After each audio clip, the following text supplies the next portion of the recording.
Gram نہیں، micro gram نہیں، میں نے کیا کہیں گے، اتنی سی نیکی لے کے آ جاؤ، یہ نیکی والا ذرا سا جھک جائے تمہیں مل جائے گی جنت. ساری جنت ایک چھوٹی سی نیکی کے اوپر آ جائے گی اس مومن کے لیے جس کے گناہ و نیکیاں بالکل برابر. وہ کہے گا اچھا خداوندہ اتنا آسان ہے؟ ارے پورا کٹم میرا بھرا ہوا ہے میدان قیامت میں، وہ میری ماں کھڑی ہے، وہ میرا باپ کھڑا ہے، وہ میرا بھائی کھڑا ہے، وہ میرا بیٹا کھڑا ہے، وہ میری بیٹی کھڑی ہے، بڑی محبت کرتے تھے، بڑی دنیا میں مجھے خدمت کرتے تھے. مجھے یہ وہ نہیں ہے جو والدین کو نرسنگ ہوم میں داخل کرا کے آئے، واقعاً خدمت کی ہے. ارے اتنی سی نیکی تو کسی سے بھی مانگوں گا مل جائے گی. کہا جائے گا جاؤ جاؤ مانگو، جا کے لے کر آ جاؤ، فیصلہ ابھی ہو جائے گا. پھر عرض کروں کہ اگر نہیں ہوا تو پھر اور دوسرے مرحلے ہیں، وہ کبھی الگ سے سنیے گا، موت اور برزخ پر میرا عشرہ. تو ابھی وہ بات ہو رہی ہے بہت ایزی لگا. یہ کیا بڑی بات، کوئی بڑی نیکی بھی اللہ نہیں مانگ رہا ہے، چھوٹی سی معمولی سی نیکی. اب یہ گیا تھا حساب کتاب دینے، اب سب قیامت میں دیکھ رہے ہیں. اس کی فیملی تو پہچان رہی کہ ابھی یہ گئے. ہوتا ہے نا امیگریشن کاؤنٹر میں، آپ نے دیکھا ہوگا 3-4 دوست سے اب وہ گئے، اس کے بعد ہماری باری آئے گی، پھر ہماری باری آئے گی. سب دیکھ رہے ہیں یہ گیا اور واپس آیا. واپس آنے کا مطلب یہ ہے کہ نیکی مانگنے آیا، ورنہ تو واپس نہیں آتا.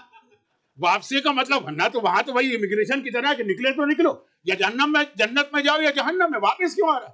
سب سمجھ گئے نیکی مانگنے آ رہا ہے. بھائی یہ جو دیکھا تو باپ بھی بھاگا، ماں بھی بھاگی، بھائی بھی بھاگا، بہن بھی بھاگی، بیٹا بھی بھاگا، بیوی بھی بھاگی کہ ہمارے پاس ہم اگر اس کو نیکی دے دی، فرض کیجئے دے دی ہم نے، اور پھر جب ہمارا حساب کتاب ہوا بالکل برابر ہوگا پلے، اس وقت ہم کو خیال ہوگا کاش وہ نیکی اس کو نہ دیتے نا تو اس وقت ہم جنت میں چلے جاتے.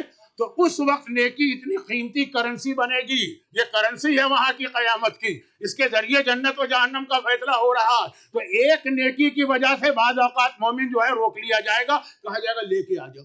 اور وہ جس کو اتنا ایزی سمجھ رہا تھا کہ چھوٹی سی نیکی، مثلا میں مثال دے رہا ہوں، سلام کرنے میں پہل کر دی کسی نے، یہ بھی تو ایک نیکی ہے نا. اتنی سی نیکی مجھے دے دو جو زندگی میں کوئی ایک سلام والی نیکی. میں بہت چھوٹی چھوٹی نیکیوں کی بات کر رہا ہوں تاکہ آپ کسی نیکی کو کبھی مس نہ کریں. تو خیر خلاصہ یہ ہے کہ یہ جب منظر دیکھے گئے کہ گیا تھا یہ اور پھر واپس آ رہا ہے، تو یومئذ یفر المرء من اخیہ، اس کو دیکھ کے اس کا بھائی بھی بھاگا، وامہ وبنیہ، اور اس کا باپ اور ماں بھی بھاگے، وصاحبتہ وبنیہ، اور اولاد بھی بھاگی ہے. تو یہ نیکیاں قیامت کی کرنسی. اب وہاں پر آپ کو بلینر بننا ہے یا اس دنیا میں بلینر بننا ہے؟ یہاں کا بلینر بننا بیکار. اچھا میں یہ نہیں کہہ رہا ہوں کہ یہاں پہ غربت ہی کیجیے. بھائی ہمیں رزق کی کتنی دعائیں، قرضہ ادا کرنے کی دعائیں، حالت بہتر بنانے کی دعائیں امام نے بتائی. میں یہ نہیں کہہ رہا ہوں کہ یہ دنیا میں بالکل آپ فاقے کیجیے اور بھوکے رہیے، نہیں، یہ بتائیں. لیکن پہلی آپ کی ترجیح جو ہے پرائرٹی وہ ہونی چاہیے آخرت کی نیکیاں. اب یہاں کے حوالے سے سن لیجیے. میں وہ کنسپٹ نہیں دے رہا ہوں جو ایک واقعہ ہے نا بہت مشہور، واقعہ تو نہیں ہے، جوک ہے، کہ مسجد میں بیٹھے ہوئے 2 آدمی دعا مانگ رہے تھے. ایک بہت ہی غریب تھا اور ایک واقعاً ملینر تھا. اب غریب دعا مانگ رہا ہے خداوندہ مجھے دولت دے دے، اور وہ پیسے والا مانگ رہا ہے خداوندہ ایمان. اور اس نے کہا تم آدمی ایمان مانگو، ایمان، دولت کیا مانگ رہے ہو؟ کہا جس کے پاس جو چیز نہیں ہوتی ہے وہ وہی مانگتا ہے. میرے پاس دولت نہیں ہے، تمہارے پاس ایمان نہیں ہے. تو یہ کنسپٹ نہیں ہے، دولت بھی مانگی. اب مثلا سب سے اہم عبادتوں میں سے ایک عبادت حج جو ہے نا، حج بالکل ایک نیا مومن بناتی ہے. نیا مومن بن کے آتا ہے میدان عرفات سے انسان، پرانا مر جاتا ہے کیونکہ سارے گناہ معاف ہو گئے. یہ جملہ میرا نہیں ہے، یہ پیغمبر کا ہے کہ حج کرنے کے بعد کہ یومن ولدت امو، تم ایسا ہوتے ہو جیسا اس دن تھے جس دن تمہاری ماں نے تمہیں پیدا کیا. نیا انسان. حج کی پہلی دعا کیا؟ یعنی آپ مکے میں داخل ہوئے نا، پہلی دعا کئی بار یہ بات آ گئی. اسلام نے کیا پہلی دعا بتائی؟ ابھی آیت اللہ سستانی کی حج کی کتاب میں دیکھ لیجئے، اور ہر مرجع جو مسجد الحرام کے گیٹ پر کھڑے ہو کے دعا پڑھنا ہے، جو پڑھ کے آپ انٹر ہوں گے، وہ یہی دعا ہے. وَأَوْصِ عَلَيَّ مِن رِزْقِكَ الْحَلَالِ الطَّيِّبِ. آپ مسجد میں جا رہے ہیں، پہلی دعا آپ کے ذہن میں ہے، اسلام کہتا ہے یہ دعا مانگو، اے خدا مجھے رزق حلال میں برکت عطا فرما، وسعت عطا فرما، وسعت بڑھا دے. اور آخری دعا سمجھ لیجیے، عرفات کا میدان وہ سمجھیے آخری دعا. امام مظلوم کی ایک دعا ہے، دعائے عرفات. کیا ماسٹر پیس دعا، آج بھی دنیا دیکھتی ہے تو دنگ رہ جاتی ہے کہ اس طرح بھی اللہ کو پکارا جاتا. اس دعا کا آخری جملے کیا؟ وَأَوْصِ عَلَيَّ مِن رِزْقِكَ الْحَلَالِ. اس دعا کے اندر جو کائنات کی اتنی اہم دعا، تو یہ اسلام کا حکم ہے نہیں. دعا مانگو رزق کے لیے بھی لیکن جہاں پہ ٹکراؤ ہو جائے چوائس کیا ہو. مقداد کا ایک واقعہ سن لیجیے جلدی جلدی، وقت تو بہت گزر گیا. مقداد پیغمبر اسلام کے 4 اہم ترین صحابیوں میں، اہم ترین اس لیے میں نے کہا کہ رسول خدا کی حدیث ہے کہ اللہ نے مجھے آرڈر دیا ہے کہ ان 4 سے محبت کر. ساری کائنات رسول خدا سے محبت کرتی. کائنات تو کیا محبت کرتی ہے، اللہ محبت کرتا ہے. پیغمبر کا لقب ہی حبیب خدا ہے. اللہ محبت کرتا ہے اور اللہ کا آرڈر ہے 4 سے محبت کرو. اس میں تیسرا نام مقداد کا. مقداد کے بارے میں 1-2 باتیں پہلے بھی آئی تھی لیکن اس وقت کا واقعہ بڑی غربت تھی. اس کی وجہ بھی آئی ہے کہ پورا قبیلہ خلاف تھا تو یہ اکیلے مسلمان ہوئے، مدینے آئے، رہنے کی جگہ نہیں تھی. پیغمبر نے کہا کہ جب تک کہ تمہارا مکان نہیں بنتا میرے ساتھ شیئر کرو میرے روم کے اندر. پیغمبر نے ان کو شیئرنگ میں رکھا اپنے ساتھ، اپنے حجرے میں. بڑی محبت تھی. تو ایک مرتبہ پیغمبر نے ان کی غربت دیکھی تو کہا کہ اے مقداد تم وہ دعا کیوں نہیں پڑھتے ہو کہ وہ دعا پڑھنے کے بعد تو اللہ وہی جو 2 دن پہلے آیت پڑھی تھی نا، وَيَرْزُقْهُ مِنْ حَيْثُ لَا يَحْتَسِبُ، اللہ تمہیں رزق دے گا اور ایسی جگہ سے دے گا کہ تم نے کبھی سوچا بھی نہیں ہوگا کہ وہاں سے مل سکتا ہے. آپ نے سوچا ہوگا میں نے وہاں جاب اپلائی کیا وہاں سے ہوگا، وہ بزنس شروع کیا وہاں سے مجھے برکت ملے گی، فلاں خاندان میں شادی کی ہے تو وہاں سے مجھے کچھ ملے گا، لیکن ایسی جگہ سے دے گا اللہ آپ نے سوچا بھی نہیں ہوگا. وہ یہ واقعہ ہے. پیغمبر نے کہا دعا کیوں نہیں پڑھتے ہو؟ پیغمبر کا حکم مقداد کے لیے سر آنکھوں پر دعا شروع کر دی. ابھی چند ہی دن گزرے تھے. پرانے زمانے کے اندر یہ ٹوائلٹ یا واش روم یا باتھ روم گھروں میں نہیں ہوتے تھے، شہر کے باہر جنگل میں ہوتے تھے. آج بھی انڈیا پاکستان میں کتنے ہی ایسے گاؤں ہیں یا ٹاؤن ہیں جہاں پہ ہوتا ہی نہیں ہے باتھ روم. باہر جائیے، کھیتوں کے اندر جائیے، میدان میں جائیے، تو اس وقت تو ہر جگہ یہی طریقہ تھا. چھوٹا شہر ہو کے بڑا، مدینہ تو اتنا سا شہر تھا. مقداد صبح کے وقت گئے، فجر کی نماز سے پہلے آدمی واش روم جاتا ہے نا، وہ واش روم کے لیے گئے وہ جنت البقیع کے پیچھے، اور وہاں بیٹھے ہوئے تھے اور ابھی ضرورت سے فارغ ہو رہے تھے. فارغ ہو کے اٹھنے لگے کہ دیکھا ایک چوہا نکلا زمین سے. چوہے زمین میں بل بنا کے رہتے ہیں، بڑا سا چوہا. اور اب یہ اندھیرا ہے، فجر کا وقت قریب آ رہا ہے، تھوڑی تھوڑی لائٹ ہو رہی ہے، ڈان جسے کہتے ہیں، لیکن بہت واضح. اس کے منہ میں کوئی چیز ہے، اس نے مقداد کے پیروں کے پاس لا کے رکھی اور چلا گیا. اب مقداد حیران ہے، وہ پھر آیا، پھر گیا، پھر آیا 17. پورا روایت کے اندر پورا فیگر ہے 17. اب ذرا روشنی بڑھ گئی. مقداد نے دیکھا یہ دینار تھا. دینار کہتے ہیں پیور گولڈ سے بنا ہوا سکہ. وہ خالی اس کی ویلیو نہیں ہوتی ہے، اس کے اندر گولڈ ہوتا ہے، گولڈ. 17 دینار. چوہا ان کے قدموں میں رکھ کے گیا. اب یہ انہوں نے وہ اٹھائے، اور چونکہ یہ ابھی تو فجر کی نماز کا ٹائم ہے نا، مسجد جانا ہے ان کو، یہ اسی لیے آئے تھے کہ پیشاب وغیرہ سے فارغ ہو کے مسجد جائیں گے. مسجد میں گئے، رسول کے پیچھے نماز پڑھی. کہا یا رسول اللہ آج صبح تو بڑا عجیب واقعہ ہوا، وہ ایک چوہا میرے پیروں کے پاس زمین سے 17 دینار لے کے آیا. پیغمبر نے فرمایا کہ کیا تم نے زمین کھودی تھی؟ کہا نہیں کھودی. کیا تم اس کے اندر ہاتھ وغیرہ ڈال کے نکالا؟ نہیں، وہ خود ہی دے کے گئے.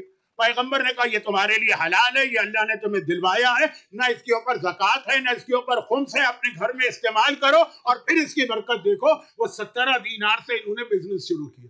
پہلے تو ان کے پاس آدھا دینار کیا 1/4 دینار روٹی کے پیسے نہیں تھے. اب ایک انویسٹمنٹ ہو گیا نا، ایک کیپٹل آ گیا نا، تو اتنی برکت ہوئی کہ ان کی بیوی کہتی ہے کہ اس کے بعد کبھی بھی ہم نے اپنے گھر میں غربت نہیں دیکھی ہے. اور یہ واقعہ جو ہے نا پھر بعد میں کوٹ ہوتا کہ اگر آپ کو بھی اس طرح زمین سے کوئی ٹریجر مل جائے تو خمس ہے کہ نہیں ہے، فقہی مسئلے. اب سوال یہ ہے کہ دعا کیا، کیونکہ میرا موضوع دعا نہیں، میرا موضوع تو یہ واقعہ تھا کہ جی وہ پیغمبر نے کہا کہ بھائی تم کیوں نہیں دعا مانگتے اپنی حالت اچھی ہونے کی. لیکن اگر میں آگے وہ دعا نہ بتاؤں گا تو پھر آپ حضرات کم از کم 50 سوال تو کریں گے، اور دعا بہت چھوٹی سی. پیغمبر نے صرف یہ کہا تھا ماشاء اللہ لا قوت الا باللہ.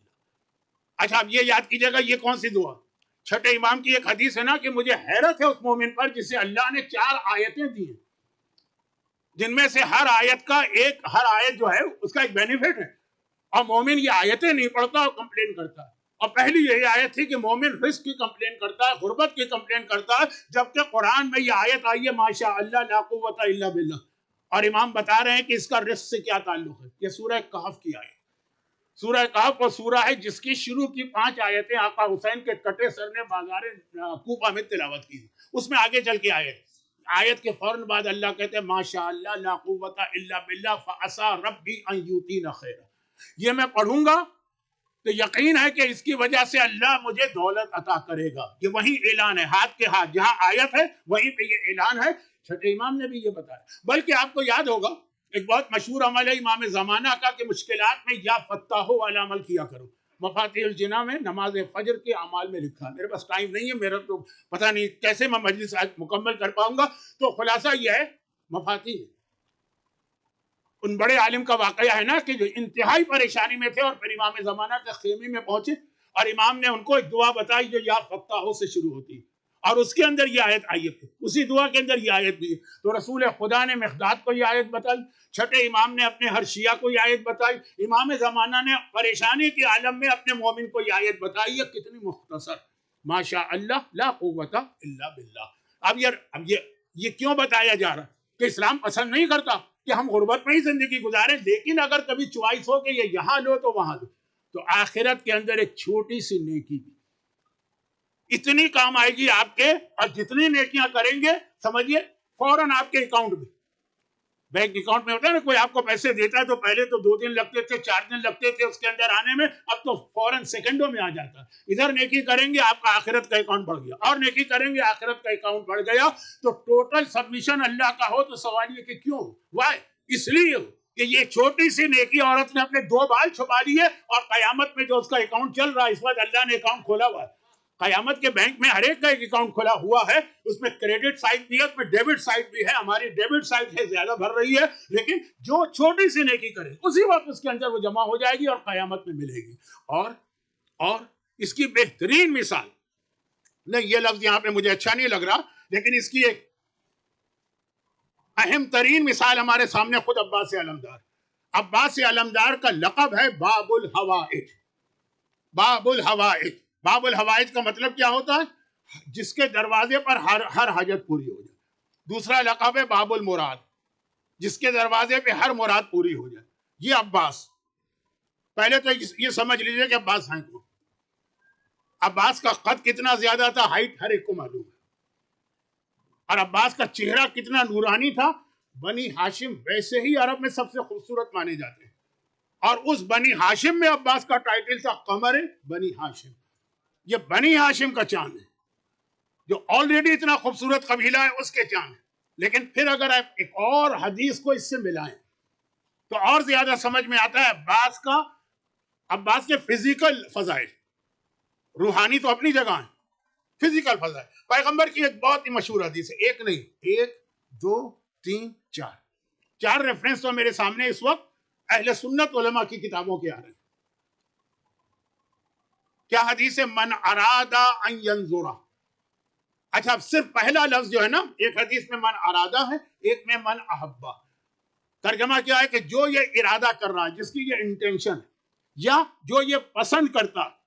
اب کیا باقی حدیث ایک جیسی، ان ینظرہ الی اسرافیل فی ہیبتہ ومیکائیل فی رتبتہ وجبرائیل فی جلالتہ وآدم فی علمہ ونوح فی فہمہ وابراہیم فی خلتہ ویعقوب فی حسنہ ویوسف فی جمالہ وموسیٰ فی ہیبتہ وایوب فی صبرہ ویحییٰ فی زہدہ ویونس فی ورعہ وعیسیٰ فی عبادتہ فلینظر الی وجہ علی ابن ابی طالب.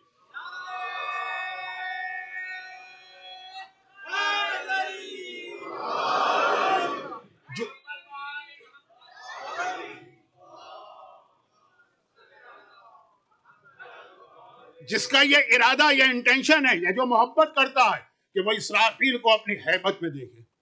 یہ روایتوں کا لفظ ہے، تمام فرشتے بھی اسرافیل کو دیکھ کے بہت زیادہ ڈرتے، کیونکہ ان کو پتا یہی ہے کہ جو سور پھونکے گا یا بغل تو قیامت آئے گی. اور بہت ساری روایتیں بھی ہیں، لیکن اسرافیل میرا موضوع نہیں ہے. یہ ہے کہ اسرافیل کے ساتھ پیغمبر نے یہ لفظ کیوں کہا. ومیکائیل فی رتبتہ، اور جو چاہتا ہے کہ میکائیل کو ان کے رتبے کے ساتھ دیکھے جو لوگوں کو رزق دیتے حکم خدا سے. وجبرائیل فی جلالتہ، اور جبرائیل کو دیکھے ان کی عظمت اور گریٹنس کے ساتھ. آدم کو دیکھے ان کے علم کے ساتھ، نوح کو دیکھے ان کے فہم کے ساتھ، ابراہیم کو دیکھے ان کی دوستی کے ساتھ، موسیٰ کو دیکھے ان کی ہیبت کے ساتھ، ایوب کو دیکھے ان کے صبر کے ساتھ، یعقوب کو دیکھے ان کے غم کے ساتھ، یوسف کو دیکھے ان کے حسن و جمال کے ساتھ، یحییٰ کو دیکھے ان کے زہد کے ساتھ، یونس کو دیکھے ان کی پرہیزگاری کے ساتھ، عیسیٰ کو دیکھے ان کی عبادت کے ساتھ، تو وہ علی کے چہرے کو دیکھے. اور عباس کے بارے میں روایت ہے کہ عباس شبیہ علی ابن ابی طالب تھے. یعنی عباس کو دیکھنے کا مقصد ہے کہ جبرائیل کا چہرہ دیکھا، اسرافیل کا چہرہ دیکھا، میکائیل کا چہرہ دیکھا، آدم کو دیکھا، نوح کو دیکھا، ابراہیم کو دیکھا، موسیٰ کو دیکھا، ایوب کو دیکھا، یعقوب کو دیکھا، یوسف کو دیکھا، یحییٰ کو دیکھا، یونس کو دیکھا، اور حضرت عیسیٰ کو دیکھ لیا. یہ عباس کے چہرے کی عظمت. خالی میں اس وقت فزیکل عباس کے فضائل بیان کر رہا ہوں، تو معمولی شخصیت نہیں ہے عباس کی. ہم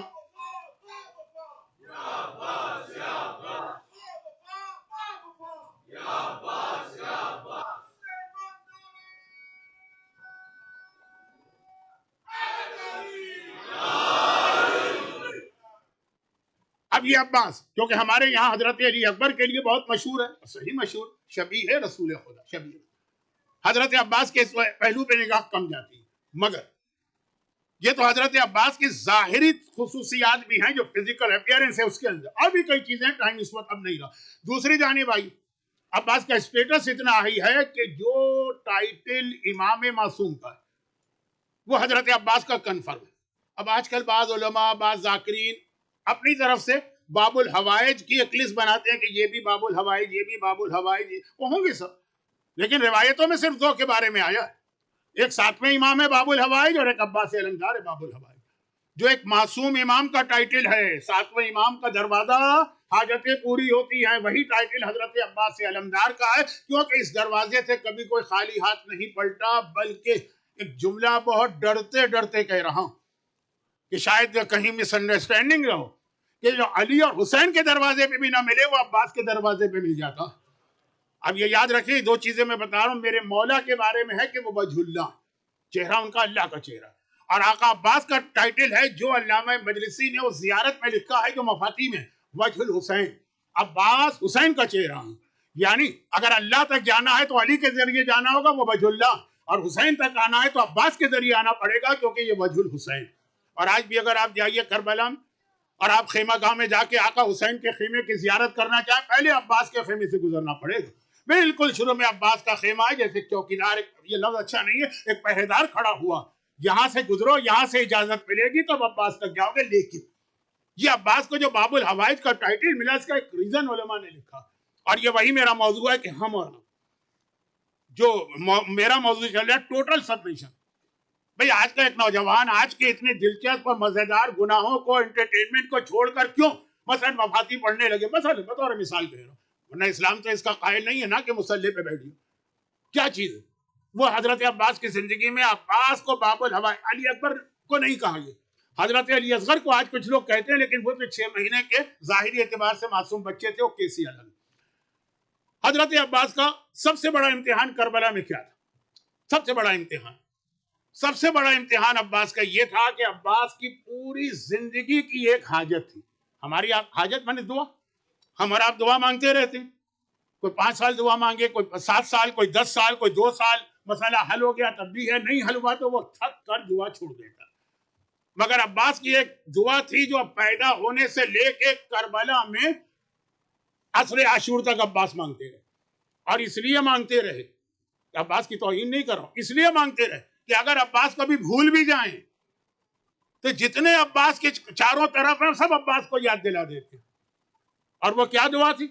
یہ تھی کہ جب میرے بابا نے میری ماں سے شادی کی تھی تو اس وقت یہ کہا تھا کہ یہ شادی تو میں صرف اس لیے کر رہا ہوں کہ مجھے اپنا وہ بیٹا چاہیے جو کربلا میں میرے حسین کی مدد کرے. اور یہ عباس پہلے دن سے سن رہے ہیں. جیسا میں نے محاورتاً ایک جملہ کہا کہ اگر عباس کبھی بھول بھی جائے تو دوسرے لوگ نہیں بھولنے دیں گے، کیونکہ مولا علی کے جو صحابی عباس کو جب دیکھتے، میں بات نہیں کر رہا ہوں بڑے ہونے کے بعد، ابھی عباس 6 مہینے کے، ابھی عباس 1 سال کے، ابھی عباس 2 سال کے، جو عباس کو دیکھتے اچھا یہ وہی عباس ہے جس کو علی نے کربلا کے لیے مانگا تھا. گھر میں آتے ہیں تو زینب ہو کے، کلثوم ہو کے، لیلا ہو کے، جتنی خواتین سب کو یاد ہے کہ شادی کیوں ہوئی تھی، ہر ایک یاد دلاتا. اور پھر باقی باتیں تو چھوڑے، حتیٰ کربلا کی شب عاشور بھی عباس کو یہ یاد دلا دیا گیا.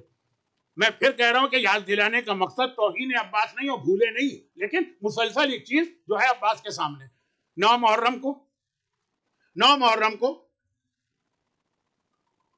یزید کی طرف سے تو جنگ شروع ہو گئی، یہ عاشورہ حسین نے بنایا ہے، ورنہ تو اصل میں تاسوعہ تھا. 9 محرم کو تاسوعہ کہتے ہیں. جنگ شروع ہو گئی تھی، تیر چلا دیا تھا ہمارے ساتھ. عباس کو بھیج کے مہلت مانگی گئی نا، جاؤ جا کر ایک رات کی مہلت لے کے آؤ. اچھا یہ بھی دیکھیے کتنا بڑا امتحان. عباس سے اگر کہیں کہ جاؤ اور عمر سعد کا سر کاٹ کے لے آؤ، عباس کے لیے بچوں کا کھیل. مگر میرے مولا کا قاتل اور دشمن میں اس کے سامنے جا کر وہ جملہ کہوں جو بظاہر ریکویسٹ لگے. بہت بڑا امتحان ہے. اسی کا نام اسلام ہے. اپنی خواہش نہیں، جو اس وقت حکم خدا. لیکن عباس کو بھیجا تو حسین، ساتھ میں اپنے 2 بزرگ صحابیوں کو بھی بھیج دیا. یہ وہ صحابی ہیں جو مولا علی کے صحابی، اس لیے عباس علمدار ان کو ہمیشہ چچا کہتے ہیں. ایک حبیب بن مظاہر، ایک بریر حمدانی، بلکہ صحیح معنوں میں تو یہ رسول خدا کے صحابی. تو عباس ان کا بڑا احترام کرتے ہیں. چچا تم بھی جاؤ، جوان خون ہے، ہو سکتا ہے ہمارے ساتھ یا اس کا کوئی سپاہی ایسی کوئی بدتمیزی کر دے کہ عباس کو جوش آ جائے. بزرگ ساتھ جائے، ذرا سمجھانے والا، روکنے والا گئے. اب عباس تو بہرحال ہمارے یہاں مشہور ہو گیا ہے کہ ہر چیز میں غصہ کرتے تھے، نعوذ باللہ، یہ جلال تھا. لیکن عباس حکم امام کے پابند ہے، گئے اور آ گئے. اب جب واپس آ رہے ہیں تو اب یہ دونوں بوڑھے جو نوجوان اس مجمع میں بیٹھے ہیں، ان کا یہ ایکسپیرینس ہوگا نا کہ جہاں آپ کے خاندان کے، آپ کی فیملی کے 2 بوڑھے جمع ہو جائے، بہت بور ہوتے ہوں گے. وہ اپنے بچپنے کی بات چھیڑ دیتے ہیں، وہ اپنی جوانی کے قصے چھیڑ دیتے ہیں. آپ کو کیا اس سے انٹرسٹ کے 50 سال پہلے کیا ہوا؟ ایک طریقہ ہے بزرگوں کا. یہ دونوں بوڑھوں نے آپس میں بات شروع کر دی. لیکن یہ والی بات ہمارے بوڑھوں کی طرح نہیں ہے، یہ باقاعدہ سوچ سمجھ کی. حبیب نے کہا بریر یاد ہے کہ جب میرے مولا نے عباس کی ماں سے شادی کی تھی، اس رات کو کیا کہہ رہے؟ بریر نے کہا کہ وہ کیسے بھول سکتے؟ یعنی اصل جملہ تو یہ تھا کہ آدمی اپنی شادی میں بھول سکتا ہوں، لیکن مولا کی وہ شادی کیسے بھولوں گا؟ یاد ہے کیا کہہ رہے تھے علی؟ ہاں کہہ رہے تھے میں کربلا کے لیے اب بیٹا چاہتا ہوں. اب یہ دونوں بوڑھے پرانی بات کر رہے ہیں، پرانی، بہت پرانی. لیکن عباس سمجھ گئے. اتشجعنی یا امی، چچا حبیب کیا آپ مجھے جوش دلا رہے ہیں؟ ارے ابھی آقا سے اجازت لے کے آئیے، کل شام سے پہلے کوفے کے دارالامارہ پر حسین کا علم لہرا دوں گا. یعنی اب میرے کہنے کا مقصد یہ کہ جس دن سے عباس دنیا میں آئے، شب عاشور تک عباس کو یاد دلایا جا رہا. ویسے تو عباس کو خود یاد ہے، لیکن یاد دلایا جا رہا کہ تمہیں کربلا کے لیے مانگا گیا. اور پتہ کیا چلا؟ سب کو کربلا میں تلوار چلانے کی اجازت ملی. جس کو کربلا کے لیے مانگا گیا تھا اسی پہ پابندی لگا دی گئی، تم تلوار نہیں چلا سکتے. دیکھیے علی اکبر کے لیے کیا ہے کہ حسین نے اکبر کو کربلا کے لیے مانگا؟ نہیں. کیا قاسم کے لیے ہے کہ کربلا کے لیے مانگا؟ نہیں. کیا اون و محمد کے لیے؟ نہیں. لیکن ہر ایک کو حسین نے اجازت دے دی. اور عباس جو کربلا کے لیے بنائے گئے تھے، انہی سے کہا گیا کہ تمہیں. عباس کی کب سے تمنا تھی کہ وہ وقت آئے جس کے لیے میرے بابا نے اللہ سے دعا کی تھی اور میری ماں سے شادی کی تھی، تو میں تلوار چلا کے دکھاؤں کہ میں علی کا وارث ہوں، اور کہ تم تلوار نہیں چلا سکتے. سب سے بڑی زندگی بھر کی عباس کی حاجت تھی، عباس نے حکم امام پہ قربان کر دی. اپنی حاجت چھوڑ دی، اپنی دعا، اپنی مراد نہیں. حکم امام آ گیا، میں اپنی مراد نہیں مانگوں گا. اللہ نے کہا عباس تو نے میری خاطر اتنا بڑا امتحان دیا ہے، اب قیامت تک جو تیرے نام پر اپنی کوئی حاجت اور مراد لے کر آئے گا، تیری اس قربانی کے نتیجے میں اس کی مراد پوری کی جائے گی. بس ایک پیغام ایک جملے میں آپ کے لیے، آپ بھی اللہ کے لیے کچھ چیزیں سیکریفائز کرنا سیکھیے اور پھر دیکھیے کہ بدلے میں اللہ کتنا دیتا. اور عباس دیکھیے، یہ بہت بڑا عباس کا امتحان. بنی ہاشم کے جتنے نوجوان ہیں نا، ان سب کو تلوار چلانا کس نے سکھائی؟ ان سب کو جنگ کی ٹریننگ کس نے دی؟ یہ سب عباس کی گود کے کھیلے ہوئے. عباس نے ان کو پالا ہے، عباس کی گود کے پالے ہوئے. چاہے اکبر ہو، اکبر کو بھی عباس نے ہی پالا بھی ہے، تلوار چلانا بھی سکھائی. چاہے وہ قاسم ہو، چاہے وہ اون ہو، چاہے وہ محمد ہو. بنی ہاشم کا جو بچہ بھی اس ایج پر پہنچتا تھا، عباس کی شاگردی میں دیا جاتا تھا. اور عباس یہ منظر دیکھ رہے کہ صبح سے پہر ہو گئی، میری گود کے پالے ہوئے میرے اپنے چھوٹے، میرے اپنے شاگرد وہ تو جا رہے ہیں مقتل میں، میرا کام صرف ان کے لاشیں اٹھانا، مجھے اجازت نہیں مل رہی. چنانچہ تاریخ میں یہ ہے کہ جب مولا نے علی اکبر کو بھیجا، سب سے پہلا کربلا کا شہید ہے، یہ کل میں بتاؤں گا، یعنی بنی ہاشم کا پہلا شہید. تو سب سے پہلے عباس گئے تھے کہ مولا پہلے مجھے جانے دیجیے. کہا نہیں عباس، تم تو میرے لشکر کے علمدار، تمہیں کیسے جانے دوں گا؟ اب جو شہزادہ جاتا ہے پہلے عباس آتے ہیں، مولا مجھے اجازت دیجیے. حسین وہی جواب دیتے ہیں تم میرے لشکر کے علمدار. یہاں تک کہ ایک وقت میں عباس نے تڑپ کے کہا مولا اپنی گود کے پالوؤں کے لاشیں نہیں اٹھائے جا رہے ہیں. مولا کیسے ان کے لاشیں اٹھاؤں, مجھے جانے دیجیے. نہیں عباس تم میرے لشکر کے علمدار. پھر وہ وقت آ گیا سپہر کا کہ جب میرے مولا نے یہ جواب دیا عباس تم میرے لشکر کے علمدار ہو, تو عباس نے پلٹ کے کہا لیکن مولا وہ لشکر رہا کہاں, وہ لشکر رہا کہاں جس کا میں علمدار ہوں. میرے تو سارے سپاہی کوثر کے کنارے میرا انتظار کر رہے ہیں. مولا نے کہا نہیں عباس تو میرے بابا کی بھی نشانی ہو, تو میں نہیں جانے دوں گا. اب سنیے عباس ہر ایک کی حاجت پوری کرتے ہیں. اس وقت عباس کی حاجت کون پوری کرے وہ بھی سن لیجیے.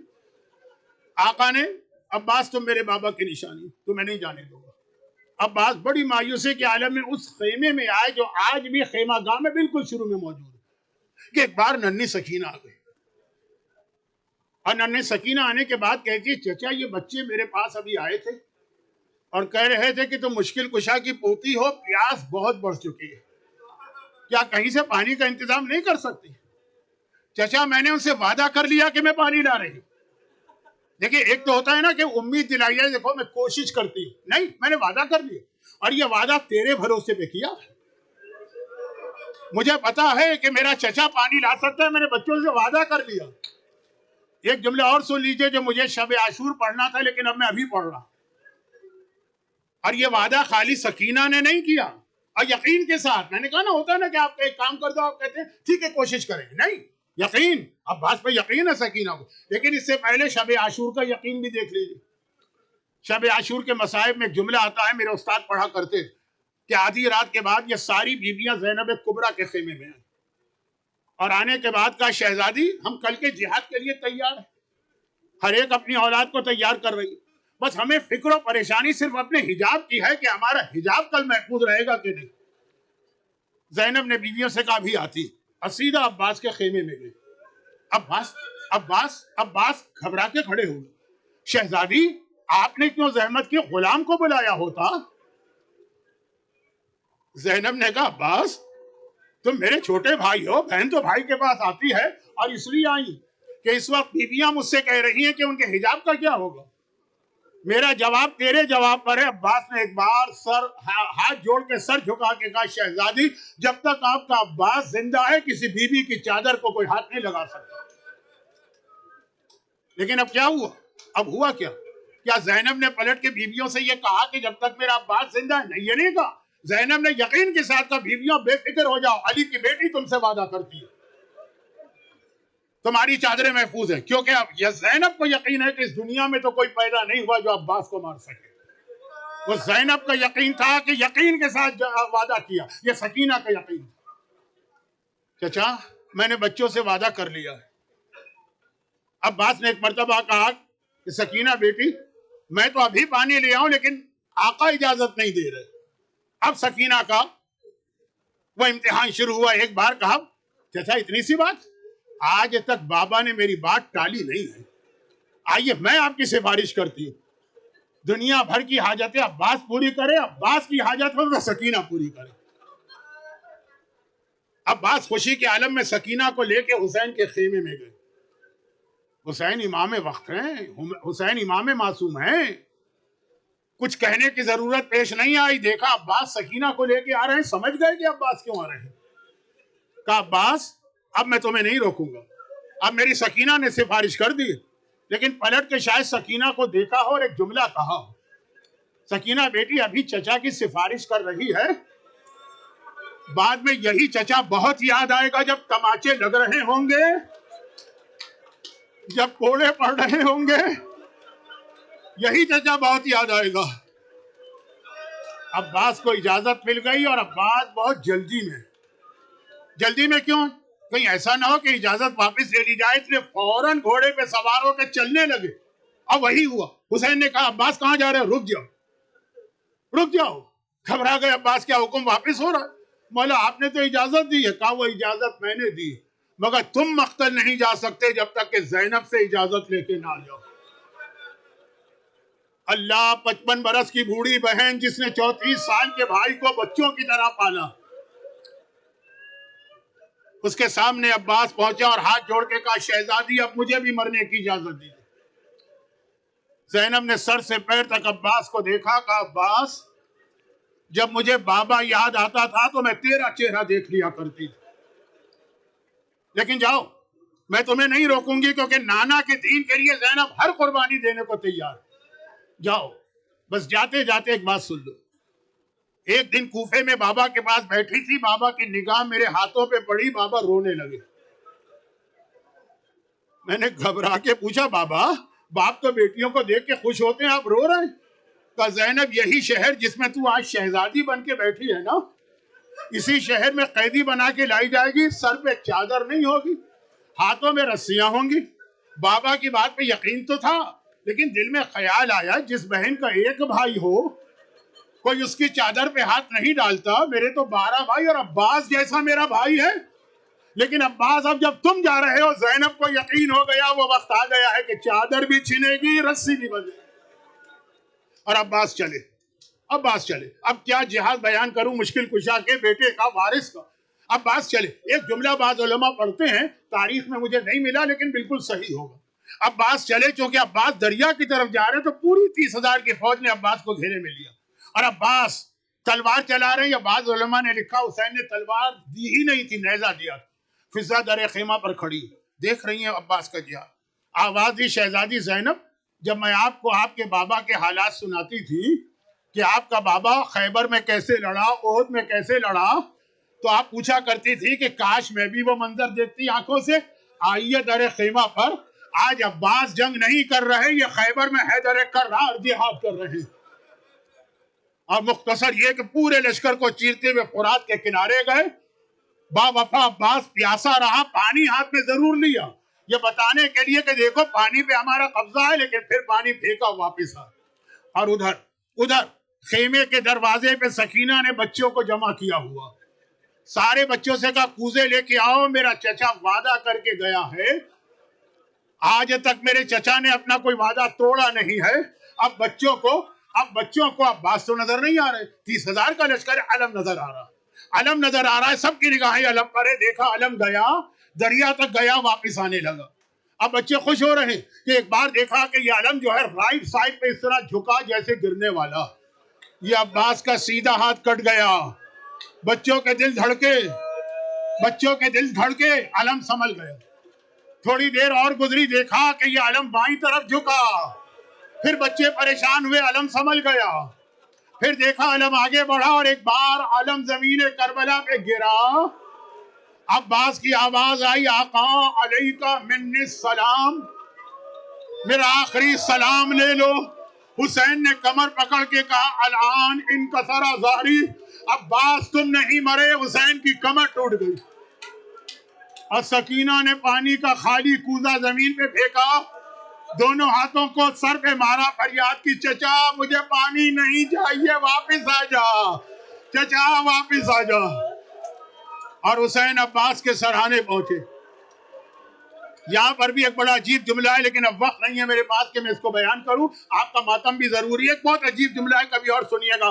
حسین عباس کے قریب گئے، ایک مرتبہ جب پہنچے تو عباس آخری سانسیں لے رہے، میرا آقا زمین کربلا پہ بیٹھ گیا، عباس کا سر اٹھا کے گود میں رکھا۔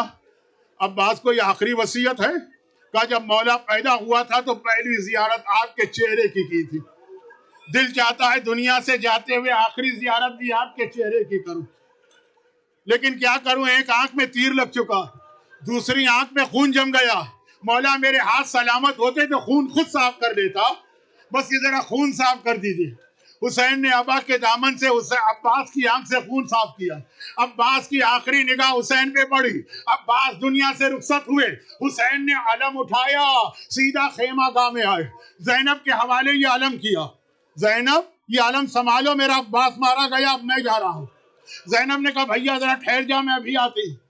زینب یہ علم لے کر صحن خیمہ میں آئی، آواز دی اے کلثوم، اے لیلا، اے فروا، اے رباب، ذرا یہاں تو آنا۔ ساری بیوی آ گئی، شہزادی کیا بات ہے؟ کہا کل رات کو میں نے وعدہ کیا تھا نا کہ تمہاری چادریں سلامت رہیں گی، علی کی بیٹی اپنا وعدہ واپس لیتی ہے، ارے میرا عباس مارا گیا، ہائے علم آ گیا، علمدار نہ آیا، علم